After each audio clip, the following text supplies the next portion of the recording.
So today we're going to be talking about knowing which buyer to talk to. There's a lot of people within an agency. So who are they? These are your buyers, and you need to know who they are so that you can start talking to them right now. In order to have success in the federal market, in the federal government, you must know how the government buys and then who buys or who the buyers are and how they influence things, right? When you know who the buyers are, the very people who are influencing decisions. So the buyers can be many more people than just a contracting officer. But when you know who the buyers are, you have a chance to influence them, influence their thinking. This is just normal. This is capture management, right? Capture management is all about shaping an opportunity to the advantage of your company so that your company has the most likely chance of winning. And I'm going to go into that deeper of what that means. Today is not about capture. It's about those people who can work with you to make sure the opportunities aligned most to what you do.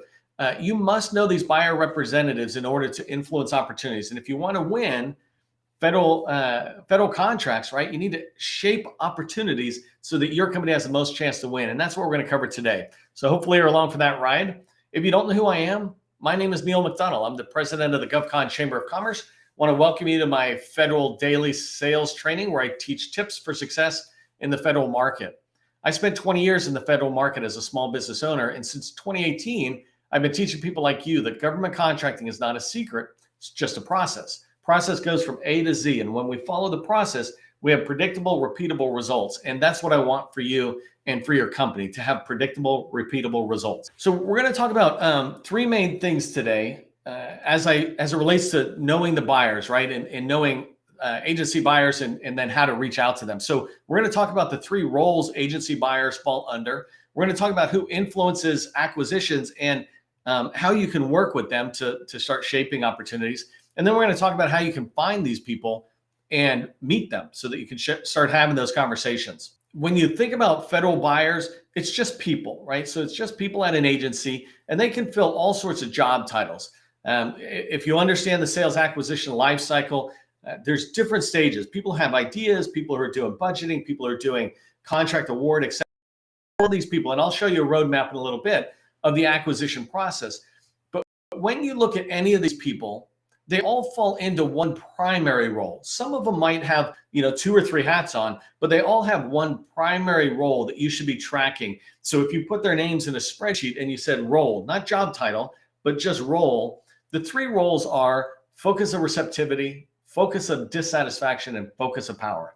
And I want to walk through for a few seconds on what those are, because the better you understand where a person aligns to those three roles, the more you understand how to have conversations with them that'll lead to the success that you're looking for. The success could be something as simple as influencing them in a certain direction by having conversations that give them insight into what you're thinking. So let's talk about these three roles. The first role is focus of receptivity. Focus of receptivities, people who are focuses of receptivity, they're just friendly. They're willing to help you learn about their agency. They're willing to make introductions to other people within. They're able to seek out information. Maybe you're trying to get a copy of one of the things I'm trying to get is a copy of a strategic or a data strategy for FAA. I have all these data strategies for many different agencies, but I couldn't find one online for FAA. But if I go into FAA and find a focus of receptivity, they can help me navigate to either that document, or maybe they just introduce me to the chief data officer who's probably responsible for authoring or signing that strategic document, right? So I can find them, but they're willing to help. That's really the whole criteria around a person who is a focus of receptivity. These people are willing to help you. And so you want to find them. They're sponsors, if you will, within their organization. They want you to be successful. And primarily, they want you to be successful within their agency because they look at you and see that you could help their agency with the mission, right? They're not just trying to give you money or help you get in so you can get contracts. They see a fit. So you need to make sure you're showing them a fit. But then they don't really influence the decision. They don't participate in the opportunities, and they're not certainly signing contracts. And so they don't fit these other roles. And so you want to find people like that in every program office that you're going after, every agency that you're going after. Make sure you've identified a few people who are focuses of receptivity so that when you have questions, you can turn to them. When you have questions and you don't want to deep dive into this next group of people, these folks are willing to take your call and as much as they can, share any information that would help you. So the first one is focus or receptivity. Put FR into the chat if you follow with what I mean by that person. The next role is these people are focuses of dissatisfaction. These fundamentally are the program office. There's two types of people who fall into the focuses of dissatisfaction. The program office, or the users the program office supports. And so if you think about in the IT space, the CIO's shop who runs a bunch of IT systems could be a focus of dissatisfaction. They need to improve their IT systems or whatever, but they need to improve it for users, like let's say the HR department. The HR department has an IT need that the IT department is doing. And so both of those people are focuses of dissatisfaction. Let me talk about what dissatisfaction means, because it doesn't mean I'm unhappy. It could be, but it doesn't just mean I'm unhappy. I'm dissatisfied with where I currently am. That could be because of challenges I'm running into, flat out issues that I'm running into. It could be because I want certain things. I want new capabilities and new features and functionality going forward in any aspect, whether it's construction or IT services, it doesn't matter.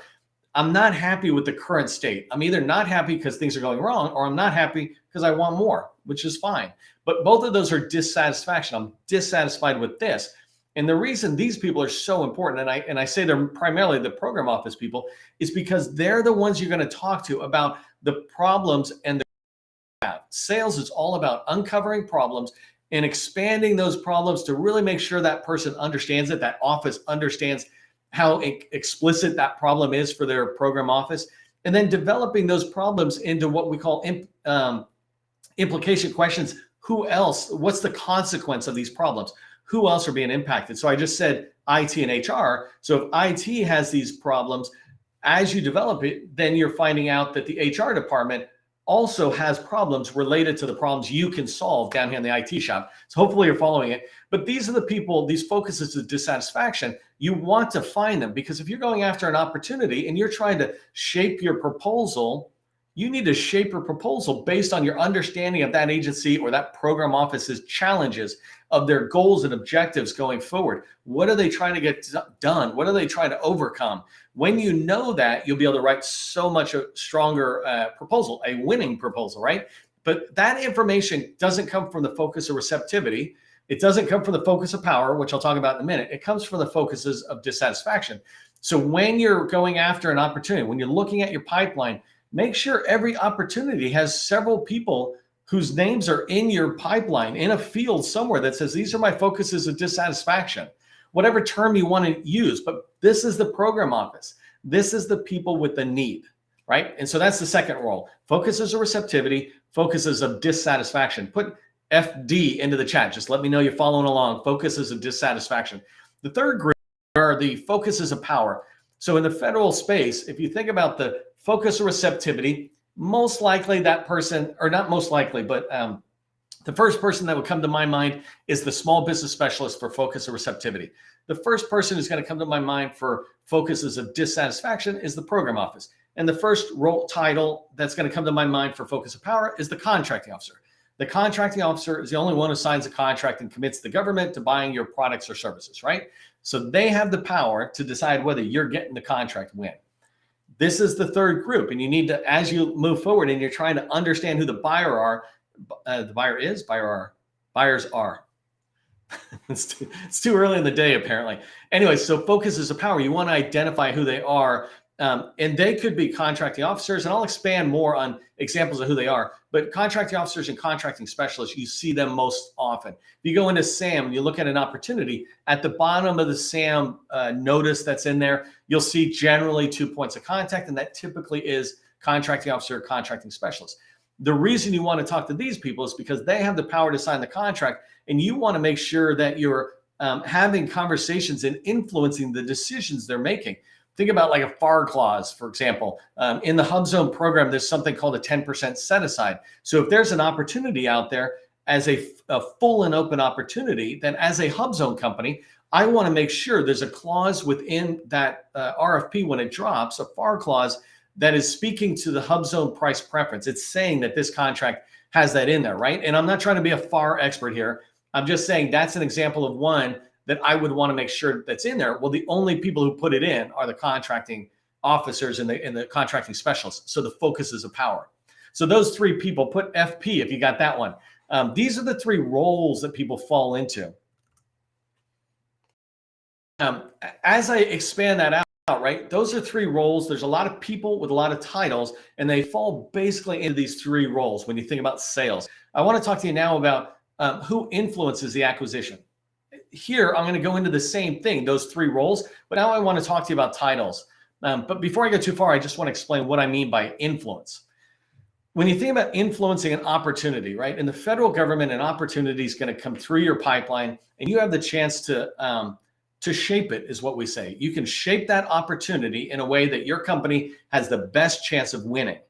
If you do that, you are then able to really get to the stage of writing a winning proposal. But it begins with knowing who these people are and knowing how you can influence them. So the first thing that you influence, and there's primarily just two main things. The first thing you influence are the technical requirements, and the second thing is the acquisition approach. So the technical requirements is anything to do with the task areas, the scope. When you look in there and when you're involved in this acquisition as early as possible, right? Not at the RFP stage, sometimes not even at the sources sought phase, but even earlier, the earlier you get into the government buyer and have conversations about a future opportunity, things you might see on their forecast that are for next year, for example, are really open for you to be able to influence the technical requirements because you are the subject matter expert. They're looking for your advice. So if you go in there and they say, they want a table with 3 legs, and you go, you know what, you should really consider 4 legs. It's going to be a little more expensive, but this way, when somebody pushes on the corner that has 3 legs, it's not going to fall. We'll have a 4th leg under there. Something like that, right? Like, oh my God, you're such a table smart person. Think of it for whatever you do, this ability to shape the requirements. If you do flooring, maybe you can talk to them about, yes, you're going to save a little bit of dollars if you use this type of floor, but one thing to consider is that floor increases the decibel or the noise volume that echoes around. And we have found with other customers who have gone that way with that floor, they regret it because the noise is so disruptive to the day-to-day operations. And people are going to go, oh my God, I didn't even think about that. You're talking about quality of life as it relates to a floor. That's your job. You're the expert, right? And so you want to be able to influence it, influence requirements. And a requirement is just, in our words, an opportunity. You want to influence those technical requirements by bringing these type of things to light with a customer. And you do that by having those conversations.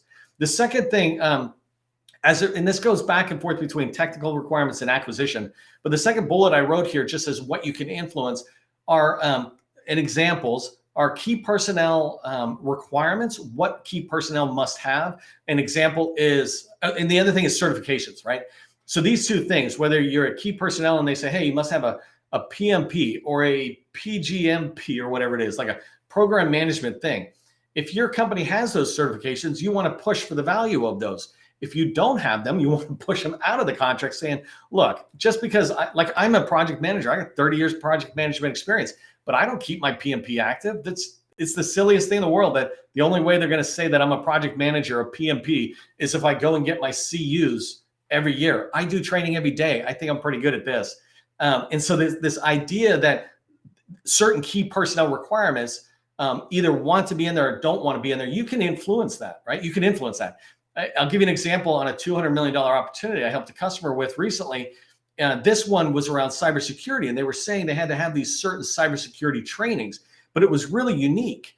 There was another type of certification or training that was the equivalent of it. It just wasn't the same. But if you didn't have this one, they said you wouldn't be able to bid. And so the way to influence it is to go back to the contracting officer and maybe the program management team and say, hey, it should be either or it should be this one or an equivalent. And then it's my job in the proposal to write why this is an equivalent training. And it's the same thing with agencies or organization certifications, ISO, CMMI, things like that. You want to influence those to get them in, get them out.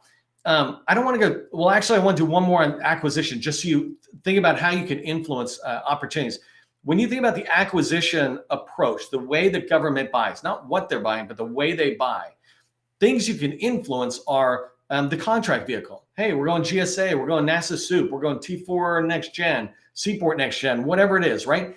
You want to influence that as soon as you can so that it's going towards a contract vehicle you have access to. If it goes to a contract vehicle you don't have access to, then you can't bid on it, right? So you have this ability to shape that. You just have to work with them and give them a reason. And you want to be doing that as early as possible before they make that decision. I'll show you when they make that decision in a minute. Other things that you can influence: set aside. Is it a woman-owned set aside, right? Or a service disabled veteran-owned set aside? You want to get in there. If you're one of these, don't, by the way, never ever say, hey, you should set aside the woman-owned or service disabled because we're both. Don't. You'll confuse them. Just push it down one track. If you do both, then they could end up just going somewhere else. Another one is NAICS codes, right? You, as a small business, we want to make sure all the NAICS codes that they use are the lowest possible dollar value in SAM. So what I mean is certain NAICS say not certain NAICS, all NAICS say that you're small at this stage and large at this stage. So you want to find the ones where you're small, but it's the smallest possible one. You can't do something completely out of left field, but if there are two that are related to software development, for example, try to choose the one with the lower dollar threshold, because what it does is it pushes competition out. And this is what I mean by influencing it, right? You're influencing it or shaping it in a way that you can go forward. The last one is past performances. Most often you see 3 past performances required, and they're required from the prime. Well, you want to go in and try to influence that to say, hey, how about 2? Or how about we can use past performances, 1 from the prime and 2 from the subs or something like that. Whatever it is, you're trying to, if you don't have those past performances, you need to get in there and be able to shape it so that you can take advantage of your teammates' past performance as well. So those are ways you can influence. And now let's talk about who you can influence.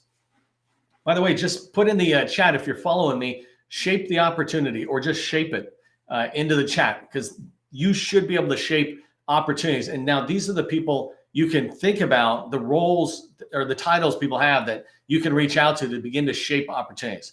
So the program manager obviously is in charge of a program office, and then they have all sorts of direct reports in there, engineers, et cetera, that you can follow. But you start with the program manager, right?